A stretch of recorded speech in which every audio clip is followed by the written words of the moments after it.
आज ना डीमार्टमधून ना किचनमधल्या काही महत्त्वाच्या वस्तू आणल्या होत्या, ते दाखवतेच. हाय हॅलो नमस्कार, मी शीतल. तर आज आपण डिमांडला जाणार आहोत. दुपारीच आज ना डीमार्टला मी निघाले होते, कारण की दुपारी अजिबात डीमार्टला गर्दी नसते.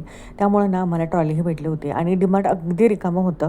पण पटपट सामान भरलं, पण ते शूट करायचं मात्र विसरूनच गेले. घरी आले, म्हटलं तर हे सामान डब्यामध्ये लगेच भरून घ्यावं. म्हटलं त्या अगोदर थोडं थकल्यासारखं झालं, म्हणून ब्लॅक कॉफी घेतली आणि म्हटलं कॉफी पिऊन आता लगेच हे सामान भरून ठेवावं आणि स्वयंपाकाला लागावं. आता कितीही काही म्हटलं तरी मसाले आहेत ना, मी फ्रीजमध्ये ठेवल्याशिवाय ना मला चैनच पडत नाही, कारण की ती मला सवयच झालेली आहे. रवा पोहे हे डब्यामध्ये व्यवस्थित असं भरून घेतलं आणि आज ना डीमार्टमधून हे 2 प्लास्टिकच्या भरण्या आणल्या होत्या. खरंच याचं ना जे प्लास्टिक आहे ना, खरंच ते चांगल्या क्वालिटीचं होतं.